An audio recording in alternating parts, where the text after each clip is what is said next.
we have Elyssa Kerr. She's the executive director of Beavers Northwest, a small nonprofit serving Western Washington and beyond that strives to increase acceptance and understanding of beavers to support healthier and more resilient ecosystems. She fell in love with beaver ecosystems the first time she pulled on chest waders and jumped into a beaver pond.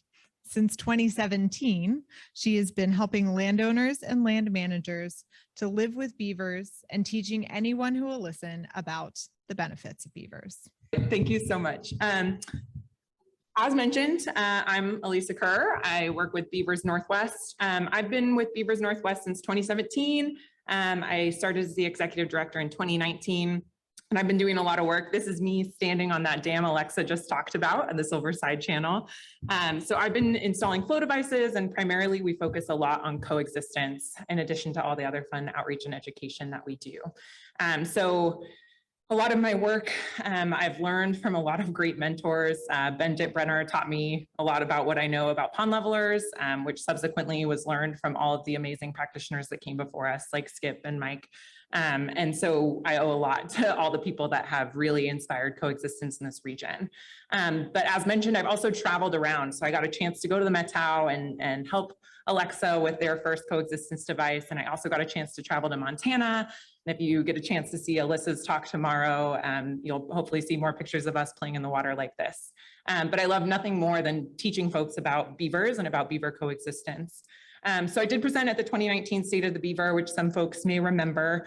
And what I want to talk about is kind of expanding on that today.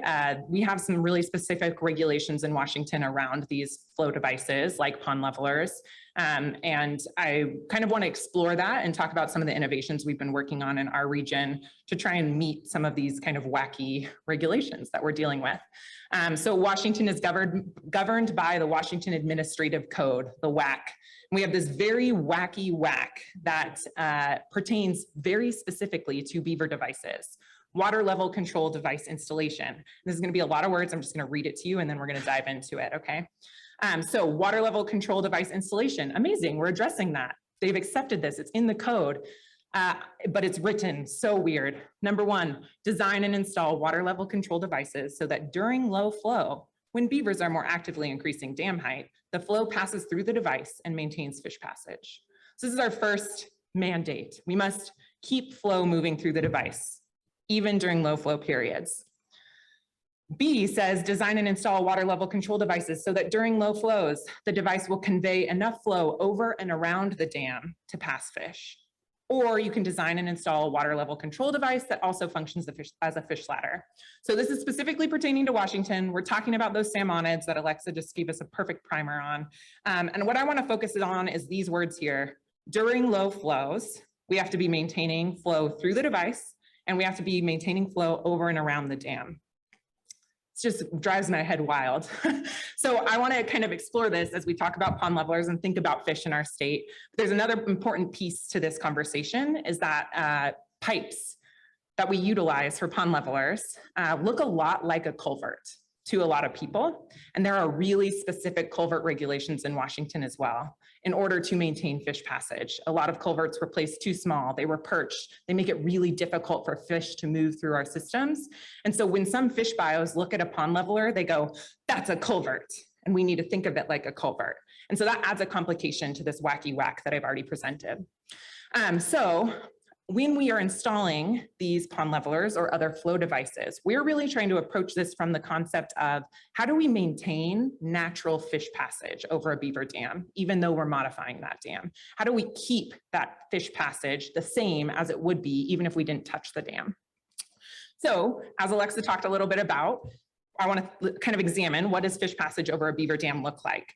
When we have high flows, fish may be jumping over the dam. There's going to be all that complexity where they can move probably around the dam and all these side channels. They might even be able to wiggle through the dam. There's an amazing video that came out of the Olympic Peninsula area where a bunch of chum salmon just bashed their heads into a dam until they made a hole big enough to get through.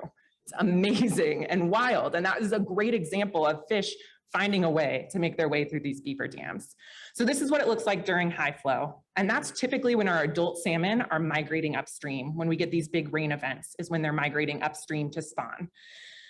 Low flow is when we have juveniles in the system, like Elyssa talked about, who may be temporarily entrained behind the dam, maybe stuck there. There may not be passage around. They could be moving through the dam if they're able to, but like Elyssa showed, that's not always possible with a lot of sediment behind the dam. Those fish might just be hanging out.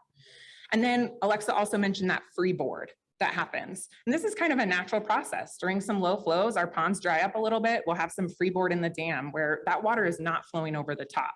Might be trickling through, but it's not flowing over the top. So that's no longer a passage mechanism for fish. So now if we take this, hypothetical beautiful dam and throw a pond leveler on it, we've got our pipe in here. Like Elyssa mentioned, I've been trying to push to think about how do we keep that natural passage through these beaver dams. And one way to do that is to remove that excess freeboard, right? So this way, when we get high flows, we can still get water moving through the pipe, but we can also get it moving over and around that dam as it naturally would. Fish can use the pipe if they want, but they don't have to. There may be other mechanisms that naturally would be there on a beaver dam for them to move through. I should have prefaced this before. I have to say I'm not a fish biologist. I know just enough to be dangerous. I am definitely a beaver coexistence practitioner. So take all of this with a grain of salt, okay? And then, so here's our pond leveler system, high flow, lots of different passage mechanisms. Low flow, we hit that system where maybe our pond leveler isn't even active now. We might not have flow through our pond leveler because that's not what we're trying to control. We're trying to compromise with the beavers.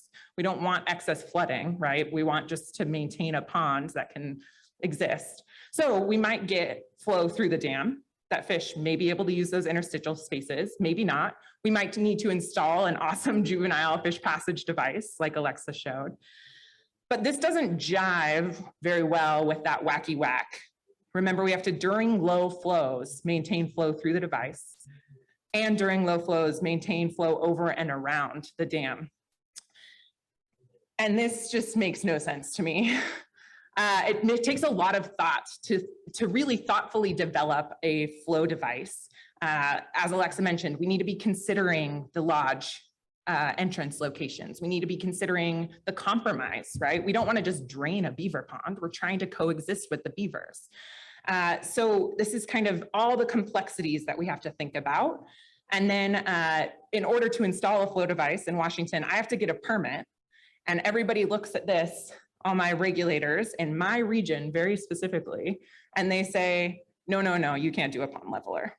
And so we've had to innovate. I've had a lot of trouble getting permits to do pond levelers in fish streams, which is most streams in Western Washington. It's where we get anadromous salmon.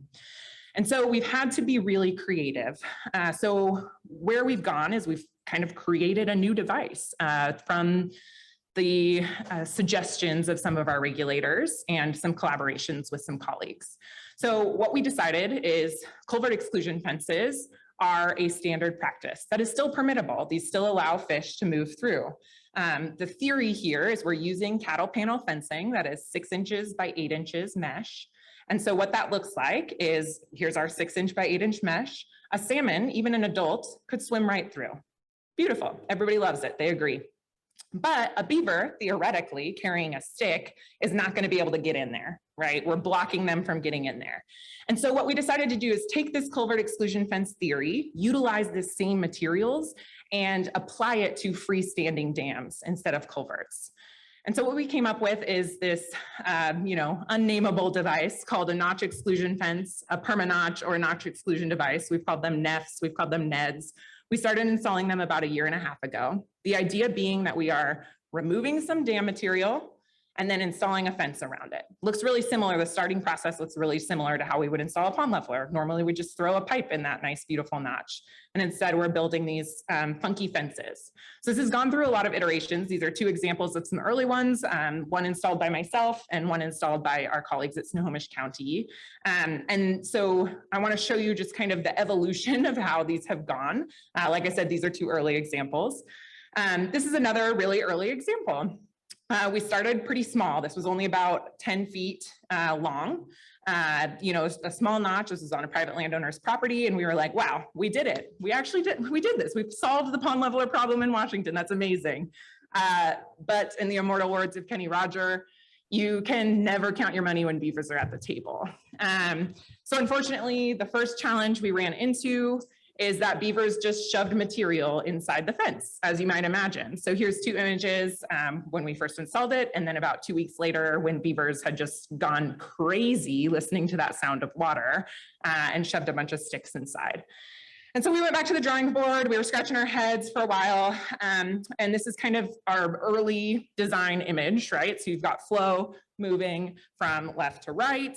It's going to extend a wide perimeter upstream of the dam. We've got it, kind of moving through the dam. And we said, okay, how do we stop beavers from shoving material inside? The one thing that they're really going to want to do. So our first attempt was a double wall structure. So we added this second wall around the upstream end of the device. So you can kind of see it wrapping around, and we kind of offset the panels. So theoretically, as they try and shove a stick in, they might hit one of those vertical tines and have a tough time. This is an example of what that looked like in installation. And we were like, great, amazing, we're done. This is perfect. We've got a new device. But of course, we were wrong. Beavers came back in and shoved sticks in, wiggled them through those tines. It wasn't as easy for them to do. It's obvious there were some sticks that were sticking kind of wildly through our fence, but it was still there. You can kind of see this is like a top view of that double wall with sticks just coming through. You can kind of see some of those wildly placed sticks over here. So we decided, okay, yeah, sure, they're getting sticks in. This fence was only about 1.5 feet wide. It's kind of how wide we make it when we install a 12-inch pipe, right? You're only clearing a small amount of debris. So we said, okay, what if we make it wider? That sounds great, right? So we did. We made it about 3 feet wider. And so far, that's working for the most part. That was just challenge number 1, though. Challenge number 2 is fish passage, right? The whole idea of these devices is we're trying to address a fish passage concern. And so this is, again, one of the early devices we installed on a pretty big dam. It was, had a pretty big drop. And I took this picture and walked away from this device and I was like, okay, here we go. We're trying again. Let's see what happens. And then I was looking at this picture and I noticed this kind of downstream end, again, flow from left to right in this photo. The downstream end with that downstream end of the fence is just dangling out there into the air, right? So if you imagine, we're thinking about fish passage. Here's our salmon. It is, coming up to our dam, flow from left to right again, and then it's trying to get over this dam, naturally following its instincts to follow that flow and jump over. And it's going to try and jump through our fence, and it has to perfectly hit one of those 6x8 mesh to get in and over that dam. So that's possible, sure. Salmon are amazing, it's very possible, but theoretically very difficult. So we were like, okay, how do we solve this one? So we decided to do a tiered exclusion fence instead. So we brought that downstream end down to the bottom of the stream bottom, just downstream of the dam, so that fish can now swim in to the downstream end of the dam and then be in that natural pool that forms on the downstream end of a beaver dam and jump over from that pool. So amazing, we love it, solved it. So here's some of my staff installing one of these devices on, again, a really tall dam. So you can see they're waist deep in water on the downstream end of that dam. A fish coming up to this system is going to be able to swim into our device and then have this pool to jump over, which is really amazing. And this is a different site, similar idea, where again, we have that tiered exclusion fence, that downstream end is sitting on the bottom. It's amazing. We're very excited about this. Every time me and my staff install one of these, we're like, yeah, okay, now I believe fish can get through here. That's awesome. Okay, but we're not done with our challenges. Challenge number 3 is our pesky beavers. We had a site where we installed one of these. We used all of these amazing technologies that I've already told you about. We made it really wide. We did a double wall fence. We did a tiered structure, and beavers were still getting material inside. And it didn't look like they were shoving material in. So we were feeling around for gaps, reaching underwater, shoulder deep, trying to figure out where are they getting in. Finally, we put up a wildlife camera and got this amazing image. This wildlife camera was inside our notch exclusion fence. Got this amazing video of our friend, the beaver, squeezing through the fence, just barely. You can see that is a tough fit for that beaver. And we were like, oh no, there it is, just bringing sticks in, all our theories out the window that these devices will work anywhere. This is horrible for everything we've ever done. So we were trying to think, we were trying to brainstorm, we're required to use the 6x8 mesh, right? That is what passes fish. That's what passes small wildlife. That's what makes these devices fish passable. And so what we were noticing as we watched this video over and over again is you'll notice that the fencing is oriented. So we've got our wider dimension, that 8 inches is kind of horizontal, kind of hamburger style. And in that case, the beaver is able, their body is also kind of hamburger style, kind of flat in that dimension. So they're able to just wiggle through that fence, just barely, but they can do it.